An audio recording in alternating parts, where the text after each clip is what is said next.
ভাবুন তো, আপনি এমন একটা ক্রাইম করেছেন যার বিন্দু পরিমাণ প্রমাণ পর্যন্ত আপনি রাখেননি। বছরের পর বছর আপনি নিশ্চিন্তে হাসি খুশিতে দিন পার করছেন, কিন্তু এর বেশ কিছু বছর পর গিয়ে হঠাৎ একদিন সেই একই রকম স্টাইলে আরও একটা ক্রাইমের ঘটনা ঘটে যায়, যার প্রতিটা ক্লুই যেন সরাসরি আপনার দিকে আঙুল তুলতে শুরু করে। এটা কি শুধুই কাকতালীয় ঘটনা, নাকি কেউ আপনার অতীতের প্রতিটা পদক্ষেপই জানে? এখান থেকেই শুরু হয় এমন একটা মাইন্ড গেম যেখানে সত্যি আর মিথ্যার সীমারেখায় হারিয়ে যায়। প্রতিটা সিদ্ধান্ত, প্রতিটা চাল আর প্রতিটা টুইস্ট আপনাকে নিয়ে যাবে এমন একটা সত্যের সামনে যেটা শেষ মুহূর্ত পর্যন্ত আপনি কল্পনাতেও আনতে পারবেন না। বলছি 2022-এর তামিল সাসপেন্স থ্রিলার মুভি মানমাথা লীলাই এর কথা। সাল 2010। শুরুতে সাতিয়া নামের একটা ছেলেকে দেখানো হয় যে কিনা তার দুই বন্ধুর সাথে মিলে একটা বারে বসে লাল পানি টানছিল আর গল্প করছিল যে তাদের ফিউচার প্ল্যান কীরকম হবে, অর্থাৎ ফিউচারে তারা কি করবে, কি করতে চায়, এগুলোই। তো সাতিয়ার ব্যাপারে বলতে গেলে সে ছিল একজন স্টুডেন্ট। তার ফিউচার ড্রিম হচ্ছে অনেক বড় একজন ফ্যাশন ডিজাইনার হওয়া, নিজেরই ফ্যাশন ডিজাইনিং বুটিক খোলা, অনেক নাম কামানো। এইভাবেই এসব নিয়ে তারা বলছিল। সাথে সাতিয়া পুনি নামের একটা মেয়ের সাথে মোবাইলে চ্যাটও করছে। তার বাকি দুই বন্ধুগুলো তাদের ফিউচার প্ল্যানের ব্যাপারে বলে যাচ্ছে, যার সাথে সাথে এখান থেকে সিন শিফট হয়ে যায় 2020 সালে। অর্থাৎ এই মুভির গল্প আসলে কিছুক্ষণ 2010, কিছুক্ষণ 2020 এরকম করে চলতে থাকবে। অবশ্য আমি আপনাদের বলে দিব যে কখন কোন টাইম লাইনে চলছে, তাই কনফিউজড হওয়ার কিছু নেই। তো 2020 সালে দেখা যায় সাতিয়া তার যে ড্রিমটা ছিল না, সে একজন অনেক বড় ফ্যাশন ডিজাইনার হওয়া, তার নিজের একটা ব্র্যান্ড হবে। তো 2020 সালে এসে সে তার স্বপ্নটা পূরণ করে নিয়েছে। অর্থাৎ বর্তমানে সে অনেক বড় একজন ফ্যাশন ডিজাইনার বিজনেসম্যান। তবে তার দুই বন্ধুর মধ্যে একজন এখন অনেক স্ট্রাগল করছে, অর্থাৎ সে এখনও তার ড্রিম পূরণ করতে পারেনি। আর বাকি একজন যে ছিল সে ফরেনে সেটেল হয়ে গেছে। এক জায়গায় হয়ে মোবাইলে তারা কথা বলছিল। এখন সাতিয়ার পার্সোনাল লাইফের ব্যাপারে বলতে গেলে সাতিয়া বিয়ে করেছে, তার বইয়ের নাম হচ্ছে অনু, তাদের ছোট্ট একটা মেয়েও আছে। মানে বলতে গেলে 2020 আসতে আসতে না সাতিয়া একদম ফুললি সেটেল। যা স্বপ্ন ছিল সেটাও পূরণ করেছে, আর একটা হাসি খুশি পরিবারও আছে। এইখান থেকে সিন আবারও আমাদের 2010 সালে নিয়ে যায়। সাতিয়া তখনও স্টুডেন্ট। দেখা যায় সাতিয়া কম্পিউটারে পুনি নামের একটা মেয়ের সাথে চ্যাট করছিল। এখন 2010 সালে এসে যার কাছে কম্পিউটার আছে, বুঝতেই তো পারছেন তার ডিমান্ড কীরকম। মানে সে অনেক বড় লোক। এখন সাতিয়ার কাছে তো ইন্টারনেটও আছে, পাশাপাশি একটা কম্পিউটারও, অর্থাৎ সাতিয়ার অনেক বড় লোক। 1x নিয়ে আসছে দুর্দান্ত অফার। প্রতি স্পিন ঘুরিয়ে জিতে নিন বোনাস এবং রিয়েল প্রাইস। আমার বাড়িতে থাকা প্ল্যাটফর্মে রেজিস্ট্রেশন করুন, ন্যূনতম 300 ডিপোজিট, এরপর উপহার সেকশনে গিয়ে আমার প্রোমো কোডটি ইউজ করুন, যার সাথে সাথে পেয়ে যেতে পারেন 50,000 থেকে 1 লাখ পর্যন্ত বোনাস। সাথে চলছে মেগা গিভওয়ে ক্যাম্পেনও, যাতে পেতে পারেন iPhone 17 pro max, free cash, bonus code, TV, এমনকি রয়্যাল এনফিল্ড বাইকও। বাকি তথ্য এবং ডিটেলস আমার পিন কমেন্টে। তো চ্যাটিং করতে করতে এদিকে সাতিয়া পুনিকে তার একটা ফটো সেন্ড করতে বলে। সাথে সাথে পুনিও তার একটা ফটো তুলে সাতিয়াকে পাঠিয়ে দেয়। সাতিয়া তার ফটোটা দেখে বলে, চ্যাটিং তো অনেক হয়েছে, এবার আমরা ফিজিক্যালি কবে দেখা করতে পারবো? পুনি প্রত্যেকবারের মতো সাতিয়াকে এবারও না করে দেয় যে এর জন্য অনেক টাইম আছে, এখন না। এভাবে প্রত্যেকবার সাতিয়া পুনির সাথে দেখা করতে চাইতো, আর পুনি কোনো না কোনো একটা বাহানা দিয়ে তাকে ফিরিয়ে দিত। এবার এর কিছুদিন পর আবারও যখন দুজনের কথা হচ্ছিল, তখন সাতিয়া পুনিকে ইমোশনালি ব্ল্যাকমেল করে বলে যে তুমি আমাকে ভালোবাসো না, এর জন্য আমার সাথে দেখা করতে চাচ্ছ না, আজ থেকে তোমার সাথে কোনো কথা বলবো না। এটা শুনে পুনি বলে, ঠিক আছে, কয়েকদিন পর আমার বাবা একটা বিজনেস ট্রিপে বাইরে যাবেন, সেখানে বেশ কয়েকদিন থাকবেন, বাড়িও খালি থাকবে, তারপর না হয় আমরা আমার বাসাতে দেখা করব। সাতিয়া এর জন্য রাজি। পুনি সাতিয়াকে এটাও বলে, আসার সময় বিয়ারের একটা বোতল নিয়ে আসিও, আমি আমার জীবনে এখন পর্যন্ত কোনো লাল পানি খাইনি। সিন এখান থেকে আবার 2020-এ চলে যায়। সাতিয়া তার বাসা বসে বসে তার কাজ করছিল। তখনই অনু এসে তাকে বলতে শুরু করে যে চলো না, অনেক দিন হলো বাবার বাড়ি যায়নি, গিয়ে সেখান থেকে একটু ঘুরে আসি। কিন্তু সাতিয়ার অনেক গুরুত্বপূর্ণ একটা মিটিং থাকায় সে যেতে পারবে না। তবে অনুকে বলে দেয় যে তোমরা যাও, আমি কথা দিচ্ছি মিটিংটা শেষ করে আমি তোমাদের সাথে জয়েন করব। এরকমটা বলেই সে অনুদেরকে পাঠিয়ে দেওয়ার চেষ্টা করে। অন্যদিকে 2010 সালে পূর্ণির বাবা কথা মতো বিজনেস ট্রিপে যাওয়ার জন্য বাসা থেকে বেরিয়ে পড়েছে। আর সাথে সাথে পূর্ণি এই খবর সাতিয়াকে জানালে এক মুহূর্ত দেরি না করে সাথে সাথে সাতিয়াও দেওয়াল টপকেই পূর্ণির বাসায় এসে হাজির। আর এটাই ছিল প্রথমবারের মতো দুজনের সামনাসামনি ফিজিক্যালি দেখা। এখন পূর্ণি সাতিয়ার কাছে একটা আবদার করেছিল না যে তার জন্য একটা লাল পানির বোতল আনতে, তাই অবশ্য প্রেমিকার আবদার সাতিয়া একটা দুটা না, সাথে করে এতগুলো লাল পানির বোতল নিয়ে এসেছে। সবগুলো পুনির সামনে রাখে। প্ল্যান করেছে সে 2 দিন পুনির সাথে এইখানে থাকবে, কারণ পুনির মাও বেঁচে নেই আর বাবাও যেহেতু বিজনেস ট্রিপে গেছে, সে 3 দিন পরে ফিরবে। এখন সাতিয়ার কাছে গোল্ডেন সুযোগ, তাই কাজে তো লাগাতেই হবে। ব্যাস, এরপর কি আর, দুজনে একসাথে বসে ইচ্ছামতো লাল পানি টানতে শুরু করে দেয়। আর কথায় কথায় পুনি এখানে সাতিয়াকে তার পার্সোনাল লাইফের ব্যাপারে বলতে শুরু করে। যখন থেকে নাকি তার মা মারা গেছে, তখন থেকে তার বাবা অনেকটা শক্ত হয়ে যায়। পুনির উপর অনেকগুলো নিয়মকানুন লাগিয়ে দিয়েছে। বন্ধু বান্ধবের সাথে বাইরে যাওয়া মানা, সোজা ঘর থেকে কলেজ আর কলেজ থেকে ঘর। একটু ইদিক সিদিক হলেই নানা রকমের জবাবদিহি। এই কম্পিউটারটা তোমার সাথে যেটার মাধ্যমে পরিচয় হয়েছে, ওটাও পর্যন্ত আমি অনেক কষ্ট করে টাকা জমিয়ে জমিয়ে কিনেছি। তো এইভাবে তারা এইসব নিয়ে কথাবার্তা বলছিল। তখনই সাতিয়া একটু ওয়াশরুমের দিকে গেলে পুনি এমনিতেই সাতিয়ার ব্যাগটা খুলে চেক করতে শুরু করে। যেখানে সে দেখতে পায় ওখানে আরও একটা বিয়ারের বোতল ছিল, সাথে অনেকগুলো কন্ডমের প্যাকেটও। এখন এইসব দেখে পুনি সাতিয়ার আসল মতলব কি সেটা বুঝতে পেরে তাকে বকে টকে বাসা থেকে বের করে দেয়। ঠিক ওই সময় আবার বাইরে অজোরে বৃষ্টিও শুরু হয়েছে। সিনেগান থেকে একটু করে আবারও 2020 সালের দিকে চলে যায়। সাতিয়া যখন তার বাসায় একা একা বসে তার কাজ করছিল, তখনই তার দরজায় বেল বেজে ওঠে। গিয়ে দরজা খুলতেই দেখে বাইরে অনেক সুন্দর হট একটা মেয়ে দাঁড়িয়ে আছে, যার পুরো শরীর বৃষ্টির পানিতে ভিজে একাকার। মেয়েটি বলতে শুরু করে, স্যার আমার নাম লীলা, আমি ইনভিটেশন পেয়েছি আজ এখানে কেউ একজনের বার্থডে পার্টি, কিন্তু এখন মহল দেখে তো এরকমটা মনে হচ্ছে না। সাতিয়া বলে, দুঃখিত, আপনি যে অ্যাড্রেসটা বলছেন না ওটা এখানে না, ওটা অন্য গলির অ্যাড্রেস, আপনি চিনতে ভুল করেছেন। লীলারও কি আর করার, সাতিয়াকে সরি বলে সেখান থেকে যেতে বের হচ্ছিল কি এদিকে অজোরে বৃষ্টি পড়ছে। বৃষ্টিতে লীলার পা স্লিপ করে নিচে পড়ে যায়, যা দেখে সাতিয়া তাড়াতাড়ি দৌড়ে যেয়ে তাকে তোলে। সাথে তার পায়ে একটু ব্যথা পাওয়ায় সাতিয়া বলে, যতক্ষণ বৃষ্টি থামছে না আপনি চাইলে আমার বাসায় এসে বসতে পারেন, সমস্যা নেই, বলে সে লীলাকে বাসার ভিতরে নিয়ে যায়। এখন ভিতরে এসে লীলা যখন তার কাপড় তুলে পায়ে ব্যান্ডেজ করছিল, তখন সেখানে দাঁড়িয়ে এই দৃশ্যটা দেখে সাতিয়ার তো একদম হুঁশি উড়ে যায়। মানে জিভে জল চলে আসার মতো অবস্থা। তাড়াতাড়ি মোবাইল বের করে তার শ্বশুর বাড়িতে যাওয়ার জন্য যে ক্যাবটা বুক করেছিল না, ওটা ক্যান্সেল করতে শুরু করে। মানে সাতিয়া অলরেডি তার বউ অনু এবং তার মেয়েকে অনুর বাপের বাড়িতে পাঠিয়ে দিয়েছে। ও যে অনু আবদার করেছিল না, তো সাতিয়ারও কাজ শেষ করে যাওয়ার কথা। কিন্তু এখন লীলাকে এই অবস্থায় দেখে তার মাথা ঘুরে গেছে। সিন আবার চলে যায় 2010 সালে।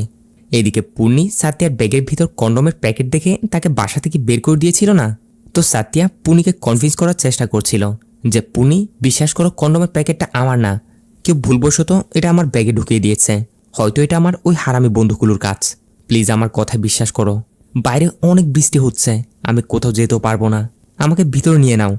তো এভাবে পুনি সাতিয়াকে কিছুক্ষণ শাস্তি দেওয়ার পর দরজা খুলে সে বাইরে আসে। এরপর কিছুক্ষণ সাতিয়ার সাথে বৃষ্টিতে ভেজে তারপর তাকে ভিতরে নিয়ে যায়। অন্যদিকে 2020 সালে দেখা যায় লীলা নামের সেই মেয়েটাকে সাতিয়া ভিতরে নিয়ে আসার পর তারা দুজন একসাথে বসে কথাবার্তা বলছিল।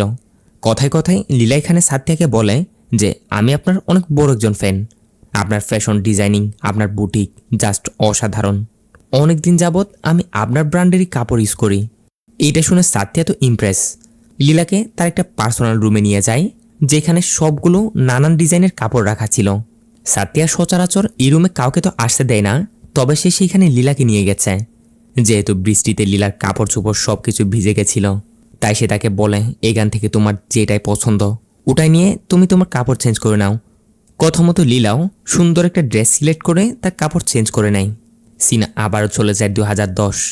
সাতিয়া এবং পুনি বাসার ভিতরে এসে তারা আবারও ইচ্ছা মতো লাল পানি টানতে শুরু করে। দুজনের মধ্যে সুন্দর একটা মুহূর্ত তৈরি হয়, অর্থাৎ বাইরে বৃষ্টিও পড়ছে, মহলও ওই রকম আর কি। কাছে এসে একজন আরেকজনকে কিস করতে করতে রুমে গিয়ে উসবু হয়ে যায়, অর্থাৎ ঘনিষ্ঠ। ঠিক সেমভাবে এদিকে 2020-ও সাতিয়া এবং লীলা বসে বসে গল্প করছিল আর ড্রিঙ্কস করছিল। সাতিয়া তো পুরো ধমে লীলাকে পটানোর চেষ্টাই করছে। কথায় কথায় দুজনের টপিক হট টপিকের দিকে চলে যায়, অর্থাৎ এইরকম বিষয়গুলো নিয়ে তারা কথাবার্তা বলতে শুরু করে আর কি। যার এক পর্যায়ে লীলাও আবারও সেই কাপড়ের রুমটাতে গিয়ে অনেক হট একটা ড্রেস পরে সাতিয়ার সামনে আসতে শুরু করে। সাতিয়াও নিজেকে আর কন্ট্রোল করতে পারে না, লীলাকে চেপে ধরে তাকে কিস করতে শুরু করে দেয়। তারপর যা যা হওয়ার ওগুলো হয়ে যায়। আর এইভাবেই দেখতে দেখতে হয়ে যায় সকালটাও। এইবার আমাদের 2010 এবং 2020-এর দুটো টাইমলাইনের ঘটনায় একই ফ্রেমের মধ্যে আলাদা আলাদাভাবে দেখানো হবে। মনোযোগ দিয়ে দেখবেন। 2010 সালে এদিকে সকাল হতেই দুর্ভাগ্যবশত পূর্ণির স্বামী তার বাসায় এসে হাজির। অন্যদিকে 2020 সালেও ঠিক সেম, সকাল হতেই সাতিয়ার ওয়াইফ অনুও বাসায় এসে হাজির। দুজনেই দরজা গিয়ে নক করছে। কিন্তু ওই সময় তো সাতিয়া 2 টাইমের মধ্যেই 2010 সালে পুনিকে জড়িয়ে ধরে ঘুমাচ্ছিল, আর এদিকে 20 সালের প্রেজেন্টে লীলার সাথে ঘুমাচ্ছে। এদিকে পুনি দরজায় আওয়াজ শোনা মাত্রই তাড়াতাড়ি সাতিয়াকে ঘুম থেকে জাগায়, বলতে শুরু করে, আমার বাবা এসে গেছে, এখন কি করব? সাতিয়া আশ্চর্য হয়ে বলে, এত তাড়াতাড়ি? পুনি বলে, আমি কি জানি, নিশ্চয় তাদের বিজনেস ট্রিপ ক্যান্সেল হয়েছে হবে। সাতিয়া পুনিকে ওয়াশরুমে নিয়ে গিয়ে বলে, দরজা খোলার পর তুমি তোমার বাবাকে গিয়ে বলবে তুমি ওয়াশরুমে ছিলে, এই জন্য লেট হয়েছে। এরপর যে কোনোভাবে তাকে কথার জালে আটকে রাখবে, সুযোগ বুঝে আমিও বাসা থেকে উদা হয়ে যাব। কথা মতো পুনিও গিয়ে সেটাই করতে শুরু করে। অন্যদিকে 2020 সালে দরজায় আওয়াজ শুনে সাতিয়া ঘুম থেকে উঠেই দেখতে পায় বাইরে তার ওয়াইফ অনু। তাই কি করবে এটা ভেবে না পেয়ে সাতিয়া ওয়াশরুমে গিয়ে অনুকে কল করে বাহানা দিতে শুরু করে, অনু আমি ওয়াশরুমে আছি, দরজা খুলতে একটু লেট হবে, তুমি অপেক্ষা করো। কথা মতো অনুও দাঁড়িয়ে অপেক্ষা করতে শুরু করে। অন্যদিকে 2010 সালে সাতিয়ার কথা মতো পুনি একটু লেট করে গিয়ে দরজা খোলে। পুনির বাবার নাম হচ্ছে মোহন। মোহন পুনিকে জিজ্ঞাসা করে যে কি হলো, দরজা খুলতে এত দেরি? পুনিও বলে দেয় যে ওয়াশরুমে ছিলাম, এজন্যই। মোহন একটু মন খারাপ করে বলে, আমার বিজনেস ট্রিপ ক্যান্সেল হয়েছে। একটু বেশি ক্লান্ত হওয়ায় মোহন উপরে একটা রুমে গিয়ে বিশ্রাম নিতে শুরু করে। কিন্তু দুর্ভাগ্যবশত সেই একই বিছানার নিচেই লুকিয়েছিল সাতিয়া। মানে এত বড় বাসা ফেলে সে লুকানোর আর জায়গা পায়নি আর কি। এইদিকে 2020-ও সাতিয়া অনেকটা লেট করে গিয়ে দরজা খুলে। তো ঘটনা হচ্ছে অনু তার মেয়ে টেডিভিয়ারটা ভুলে রেখে গেছে, যেটার জন্য তার মেয়ে অনেক কান্না করছে, তাই সে ওটা নেওয়ার জন্য আবার ফেরত এসেছে। যখন অনু উপরে রুমের দিকে যায় তখন সাতিয়া এটা নোটিস করে ওই রুমের মধ্যেই ওই বিছানার নিচেই লীলা সেইখানে লুকিয়ে আছে। সাতিয়া কোনো রকম অনুকে বিষয়টা বুঝতে দিচ্ছিল না। তার বিহেভিয়ার এরকম দেখে অনু তাকে জিজ্ঞাসা করে যে কি ব্যাপার, তোমাকে একটু চিন্তিত দেখাচ্ছে যে? সাতিয়া একটা বাহানা দিয়ে দেয়, কাজের প্রেশার আর কি আর বলবো, অনেক বড়সড় একটা ডিল আসছিল হাতে, কিন্তু সেটা কিছুতেই কনফার্ম হচ্ছে না। এটা শুনে অনু সাতিয়াকে সান্ত্বনা দিতে শুরু করে, বলে টেনশন করো না, দেখবে যেটা হবে ভালোর জন্য হবে, নিজের যত্ন নাও, সব ঠিক হয়ে যাবে বলে সে সাতিয়াকে জড়িয়ে ধরে। আর এইখানে সে সাতিয়া ওটা নোটিস করতে পারে যে সে আসলে লীলার রূপের জাদুতে পড়ে অনু এবং তার মেয়েকে কত বড় ধোঁকা দিতে যাচ্ছিল। অনু তো একটু পর তার মেয়ের টেডিভিয়ারটা নিয়ে সেখান থেকে আবারও বেরিয়ে পড়ে। তবে এবার সাতিয়া সিদ্ধান্ত নিয়েছে সে এই ভুল আর জীবনও করবে না, অনুকে আর ধোঁকা দিতে পারবে না সে। আফসোস করতে করতে লীলাকে গিয়ে বলে, হয়েছে, এবার তুমি এখান থেকে চলে যাও। আর কাল রাতে যা কিছু হয়েছে না, সবগুলোই নেশার কারণে অ্যাক্সিডেন্টলি হয়ে গেছে। রাতের কথা রাতে যেন চলে যায়, সব কিছু এখন ভুলে যাও। এখন এইটা শুনে লীলা বলে ওঠে, আচ্ছা, তাহলে আমি তোমার এক রাতের জিনিস ইউজ করলে আর ফেলে দিলে? আমি তো মনে করেছিলাম আমাদের সম্পর্কটা একটু লম্বা এগিয়ে যাবে। যাই হোক, ঠিক আছে, আমি চলে যাচ্ছি তাইলে। বলেই লীলা সেখান থেকে চলে যাওয়ার জন্য তার কাপড় চোপড় পরে নেয়। 2010 দিকে মোহন বাসা ফিরে এসেছিল না, একটু ক্লান্ত থাকায় পূর্ণিকে ডেকে তার মাথায় একটু বাম লাগিয়ে দিতে বলছিল। কথা মতো পূর্ণিও সেই রুমটাতে গিয়ে মোহনের মাথায় বাম লাগাতে শুরু করে। তখনই সেটা জানতে পারে যে সাতিয়া ওই রুমের মধ্যেই ওই বিছানার নিচে লুকিয়েছিল।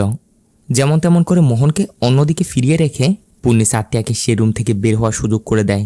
সাতিয়াও মোহনের চোখ ফাঁকি দিয়ে লুকানোর জন্য সোজা চলে যায় তাদের স্টোর রুমের দিকে। কিন্তু এই স্টোর রুমে এসে সাতিয়া এমন একটা ভয়ঙ্কর জিনিস দেখে, যা দেখে তার চোখ কপালে উঠে যায়। দেখে এখানে একটা ফটো লুকিয়ে রাখা হয়েছিল, যে ফটোর মধ্যে মোহন এবং পূর্ণি, যা দেখে অন্তত এটা তো মনে হচ্ছিল না যে তারা বাপ বেটি, তারা ছিল আসলে বোজামাই। অর্থাৎ পূর্ণি সাতিয়াকে মিথ্যা বলেছে, মোহন তার বাবা না, বরঞ্চ তার স্বামী ছিল। পূর্ণি সাতিয়াকে ফাঁসানোর জন্য বা কোনো একটা কারণেই সবকিছু তার থেকে গোপন রেখে তাকে এইখানে নিয়ে আসে। বেচারা সাতিয়া একদম লেগে গেছে একেবারে। এইদিকে পূর্ণি পুরো বাসা থেকে লাল পানির সব বোতলগুলো সরিয়ে ফেললেও ফ্রিজের ভিতর সাতিয়া কয়েকটা বোতল আগে থেকে রেখেছিল। মোহন এখানে সেটা খুঁজে পায়, যা দেখে পূর্ণির উপর সে সন্দেহ করতে শুরু করে। পূর্ণি যেন তেন করে একটা বাহানা দিয়ে দেয় যে তা নাকি খেতে ইচ্ছে করছিল, এই জন্যই অনলাইন থেকে আনিয়েছে। ওইদিকে সাতিয়া স্টোর রুম থেকে বের হয়ে এখান থেকে পালাতে চাইছিল। সুযোগ বুঝে পূর্ণি সাতিয়ার কাছে গেলে সাতিয়া ধরে পূর্ণিকে বকতে শুরু করে যে বাবা তোমার তো অস্কার পাওয়া উচিত, আমার সাথে এত বড় নাটক, নিজের স্বামীকে কিনা নিজের বাবা বানিয়ে ফেললে। তোমাকে নিয়ে কতই না স্বপ্ন দেখেছিলাম, সব কিছু জ্বলে গেল। পুন্নি সাথিয়াকে বোঝানোর চেষ্টা করছিল যে সাথিয়া বিশ্বাস করো, মোহনের সাথে আমার বিয়েটা জবরদস্তির বিয়ে। জোর করে আমার পরিবার তার সাথে বিয়ে দিয়ে দিয়েছিল। এখন তোমাকে অত সব কিছু বোঝানোর আমার হাতে সময় নেই। তুমি কাপড় চোপড় পরে তোমার জিনিস নিয়ে যে কোনোভাবে এখান থেকে এখন বেরিয়ে যাও, পরে আমি তোমার সব কিছু খুলে বলবো। কথা মতো সাথিয়া যখন কাপড় চোপড় পরে রুমটা থেকে বের হচ্ছেই তখনই দরজার বাইরে মোহন দাঁড়িয়ে। সাথিয়া মোহনের কাছে বাহানা দিতে শুরু করে যে সে নাকি পুনির কম্পিউটার ঠিক করতে এসেছে। কিন্তু মোহন যখন সাথিয়ার প্যান্টের দিকে তাকায়, দেখে সাথিয়ার প্যান্টের চেন খোলা। ব্যাস, হাতে যে লাল পানির বোতলটা ছিল সেটা মোহন সাথিয়ার মাথার উপর ভাঙে। সাথিয়া তো জায়গায় পড়ে যায়, যার সাথে সাথে সিনেকান থেকে আবারও 2020 সালে চলে যায়। সাথিয়া লীলাকে বাসা থেকে বের হয়ে যেতে বলে সে অন্য রুমে চলে গেছিল রেডি হওয়ার জন্য, তার শ্বশুর বাড়িতে যাবে। কিন্তু রেডি সেডি হয়ে বাইরে আসতেই দেখে কাল রাতে লীলার সাথে বেডরুমে সে যে কাণ্ডগুলো করেছে সব কিছু টিভিতে ভিডিও আকারে প্লে হচ্ছে। আর এইখানে এসে জানা যায় লীলা এইখানে আসার পর সব কিছু ভিডিও করে নিয়েছিল। সেগুলো এখন সে সাথিয়ার সামনে দেখাচ্ছে। সাথিয়া তাকে জিজ্ঞাসা করে যে কে তুমি, কি চাও? লীলা হেসে বলে আমি তোমার সাথে কথা বলবো না, আমি তো এবার ডিরেক্ট তোমার ওয়াইফ অনুর সাথে কথা বলবো। সাথিয়া তো বোঝে যায় যে এই মেয়ের টাকার জন্য এখন তাকে ব্ল্যাকমেল করবে। লীলার গলা চেপে ধরে তাকে জিজ্ঞাসা করে যে কত টাকা চাই তোমার। ঠিক ওই মুহূর্তেই পিছন থেকে আরেকটা লোক এসে সাথিয়ার মাথায় কিছু একটা দিয়ে বাড়ি মেরে তাকে জায়গায় অজ্ঞান করে ফেলে। যার সাথে সাথে সিন চলে আসে আবার 2010 সালে। মোহন সাথিয়ার মাথায় বোতল মেরে তাকে অজ্ঞান করে দিয়েছিল না, একটু পর হুঁশে আসতেই সাথিয়া দেখে তার হাত পা বাঁধা। আর এদিকে মোহন পুনিকে অনেক মারধর করছে। মারতে মারতে বলছে নিজের স্বামীকে ধোকা দিয়ে একজন পরপুরুষকে বাসায় নিয়ে এসে তার সাথে রঙ্গভঙ্গ করা। কতদিন ধরে চলছে এসব? বেচারা সাথিয়া যা কিছু হয়েছে মোহনকে সব কিছু বলতে শুরু করে যে স্যার, আমাদের মধ্যে এখনো কিছুই হয়নি, আমাদের কথা ইন্টারনেটের মাধ্যমে হয়েছিল। মেসেজে মাঝে মধ্যে কথাবার্তা হতো। পুণ্যি আমায় বলেছে আপনি নাকি তার বাবা, এই জন্য আমি তার সাথে কথা বলেছি। যদি আমি জানতাম তার স্বামী আছে তাহলে আমি জীবনও আসতাম না, দয়া করে আমাকে যেতে দিন স্যার। মোহন বলে এই মেয়ে আগেও এরকম অনেকগুলো ছেলেকে তার প্রেমের জালে ফাঁসিয়েছে। তার এইসব আচরণের কারণেই আমি তাকে নিয়ে চেন্নাই এখানে চলে এসেছি। আর এখানে এসেও এইসব। এখন এখানে হয় কি, কথায় কথায় পুনি এখানে বলতে শুরু করে এই লোকটা কে, আমি তাকে চিনতে পারছি না। ওর তার সাথিয়াকে সে চিনতে পারছে না, বলে মনে হয় কোনো চোর হবে, চুরি করতে এসেছে, আর এখন আমাকে ফাঁসানোর জন্য নানা রকমের বাহানা দিচ্ছে। এখন এইসব শুনে মোহনের তো আরও মাথা খারাপ হয়ে যায়। রেগে মেগে দুজনকে ধরে মারতে শুরু করে আর বলতে থাকে আজ আমি তোমাদের দুজনকে জানে শেষ করে ফেলবো। এইভাবে যখন মোহন সাথিয়াকে মারছিল, সাথিয়ার হাত দুটি বাঁধা ছিল না, সেই বাঁধা অবস্থায় কাপড়টা দিয়েই সে মোহনের গলা চেপে ধরে। এভাবে ধরে তাকে বলতে থাকে যে স্যার আমাকে যেতে দিন প্লিজ, আমি এসব আর জীবনও করব না। এইভাবেই সাথিয়া রিকোয়েস্ট করতেই থাকে। কিন্তু সে কাপড়টা অনেকটা টাইট হওয়ায় সাথিয়া সেটা বুঝতে পারেনি যে কখন যে মোহন তার শ্বাস বন্ধ হয়ে মারা গেছে। এখন এই দৃশ্য দেখে সাথিয়া এবং পুণ্যি তো হুঁশ উড়ে যায়। অন্যদিকে 2020 সালের ঘটনা নিয়ে যাওয়া হয়। ওই মেয়ে লীলা এবং তার সাথে আরও একটা লোক সাথিয়ার বাসায় এসেছিল যে সাথিয়াকে মেরে বেহুশ করেছে। এর নাম হচ্ছে মদন এবং লীলা সাথিয়াকে বেহুশ করার পর তাকে গাড়ির পিছনের ডিক্কিতে নিয়ে অন্য একটা জায়গায় আসে। এরপর মদন সাথিয়াকে বলে আমি তোমাকে আজ 6 মাস ধরে ফলো করছি। আমি জানি তোমার হাসি খুশি একটা পরিবার থাকলেও তুমি মেয়েদের প্রতি কতটা লুচ্চা। তুমি তোমার মডেলসদের সাথেও কীরকম আচার আচরণ করো সবই আমি নোটিস করেছি। আর সুযোগের অপেক্ষা করতে থাকি কখন তোমাকে বাসায় একা পাবো। ব্যাস, কাল যেহেতু তোমার ওয়াইফ বাপের বাড়ি চলে গেছে, তখনই আমি লীলাকে পাঠিয়ে আমাদের প্ল্যানটা এক্সিকিউট করি। লীলা আমি এবং প্ল্যান করেই লীলাকে তোমার বাসায় পাঠিয়েছি। তোমার বাসার চারিদিকে আমরা ক্যামেরা ফিট করেছি, তারপর সব কিছুই নাটক সাজিয়ে সব ভিডিও করে নিয়েছি। তুমি হয়তো ভাবতে পারো তোমাকে আমি অল্প সময় ধরে চিনি, কিন্তু বিষয়টা তেমন না। তোমার আমার শত্রুতা আজ থেকে 10 বছর আগে থেকে শুরু হয়েছিল। এটা বলতেই সিন আবার 2010 সালে চলে যায়, যেখানে সাথিয়ার হাতে ভুলবশত মোহনের খুন হয়ে গেছিল। তো পুনি এবং সাথিয়া অনেক টেনশন করছিল যে এখন তারা কি করবে। সাথিয়া পুনিকে শান্ত করে বলে এটা আমি জেনে বুঝে করিনি, দুর্ঘটনাবশত হয়ে গেছে। কিন্তু দেখো এখন আমার কাছে জবরদস্ত একটা প্ল্যান আছে, যদি তুমি আমার কথা মতো সেটা ফলো করো তাহলে আমরা এই জঞ্জাট থেকে বের হতে পারবো। পুনিও সাথিয়ার কথা মতো করতে রাজি। সাথিয়া কি করে পুনিকে দিয়ে একটা লেটার লিখায় যেখানে লিখে পুনির সাথে মোহনের জোরজবস্তি বিয়ে হয়েছে।